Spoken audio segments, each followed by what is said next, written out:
Behind every story is a world of twists and turns, secrets waiting to be uncovered, and mysteries begging to be solved. I'm Mr. Wilder. Let's dive into today's story and uncover what lies in the shadows.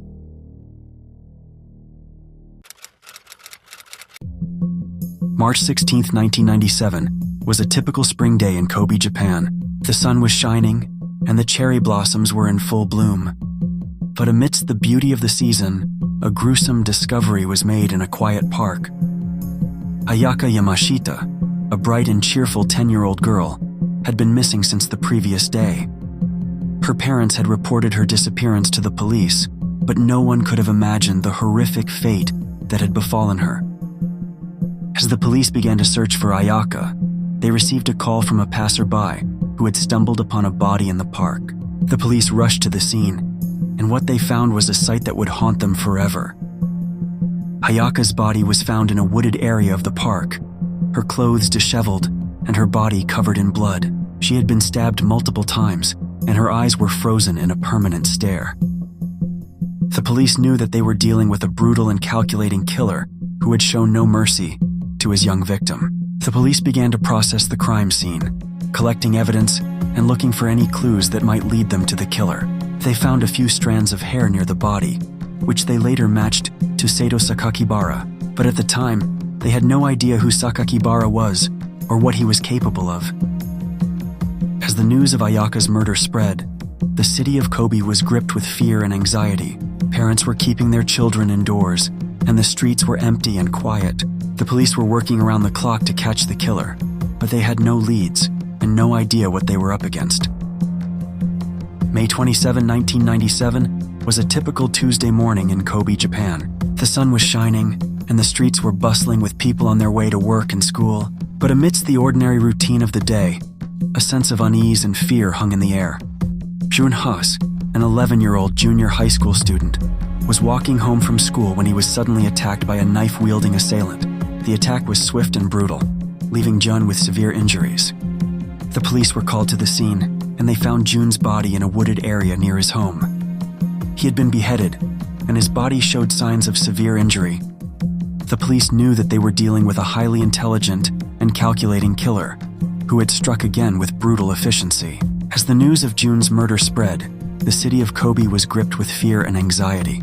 Parents were keeping their children indoors, and the streets were empty and quiet. The police were working around the clock to catch the killer, but they had few leads and no idea what they were up against. The police began to investigate Jun's background, looking for any clues that might lead them to the killer. They interviewed his friends and family and searched his room for any signs of trouble.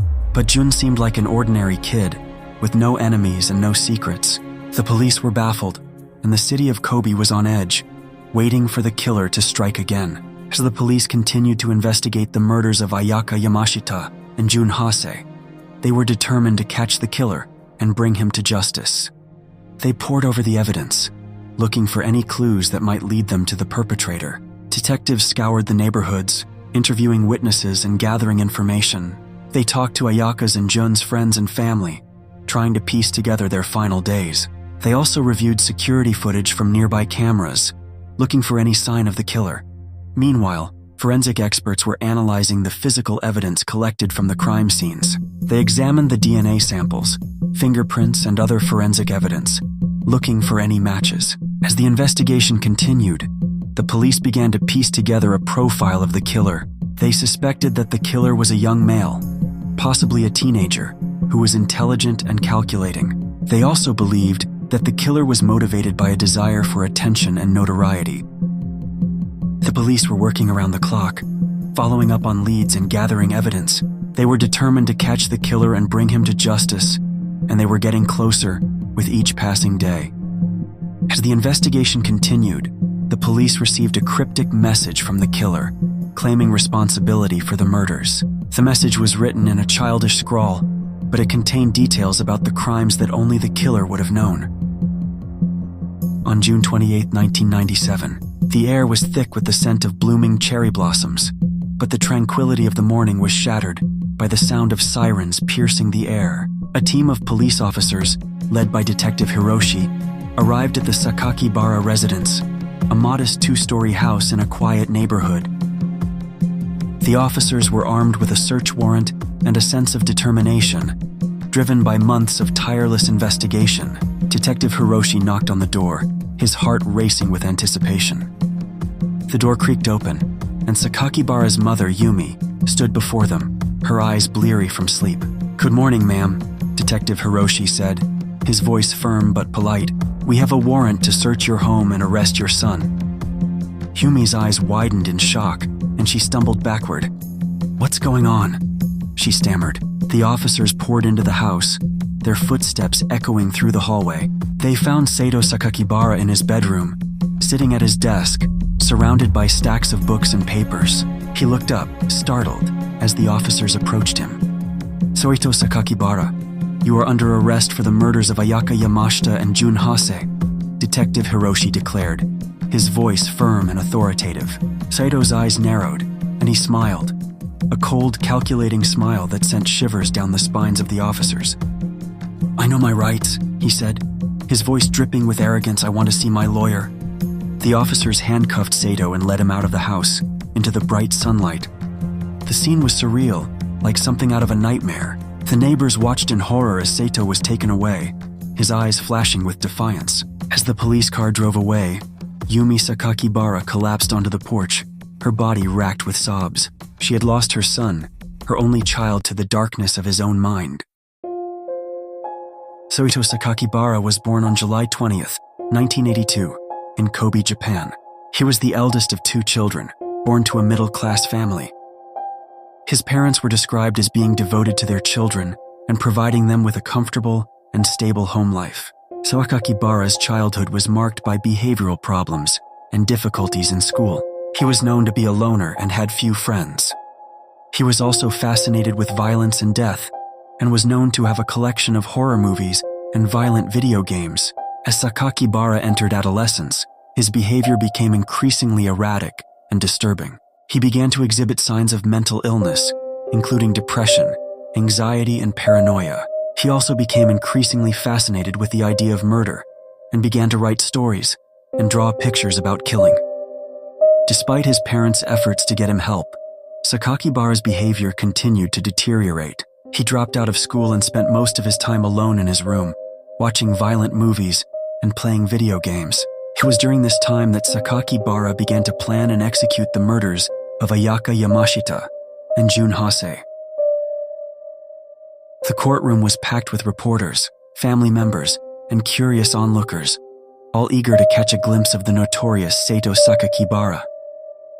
The air was thick with tension, as the judge, a stern-looking woman with a reputation for being tough on crime, entered the room.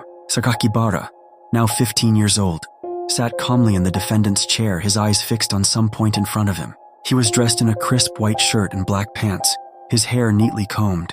He looked like any other teenager, but the crimes he had committed were anything but ordinary. The prosecution presented its case, detailing the gruesome murders of Ayaka Yamashita and Jun Hase. They presented evidence of Sakakibara's obsession with violence and death, and his meticulous planning of the crimes.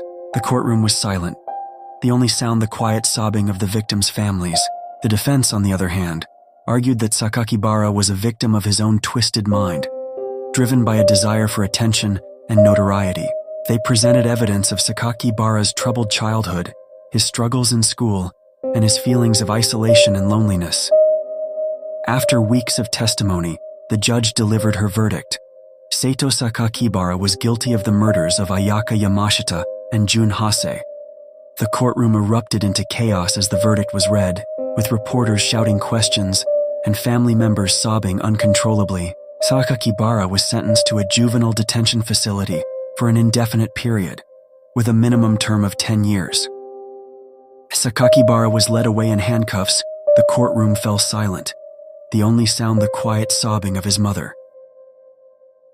Sakakibara spent the next several years in a juvenile detention facility where he received counseling and education. In 2004, he was transferred to an adult prison where he continued to serve his sentence. In 2017, after serving 20 years in prison, Sakakibara was released on parole. His release was met with widespread criticism and outrage, with many arguing that he had not shown sufficient remorse for his crimes. Today, Sato Sakakibara is living under a new identity, protected by Japan's Witness Protection Program. His current whereabouts and activities are unknown to the public.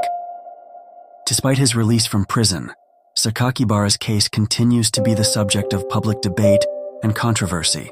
Many in Japan still grapple with the question of how to balance punishment with rehabilitation, and whether Sakakibara has truly been held accountable for his crimes. The Kobe child murder case was a shocking and devastating crime that had a profound impact on Japanese society.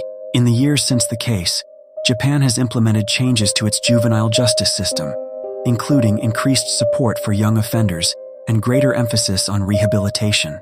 The case has also led to increased awareness and discussion about mental health, childhood trauma, and the importance of community support.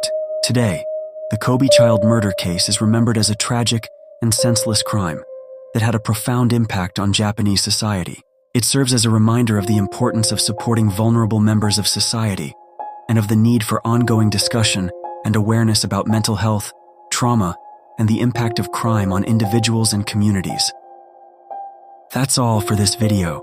If you like this kind of content, please consider hitting the subscribe button and the bell icon so you won't miss any of my uploads. I'm Mr. Wilder, and I'll see you on the next video.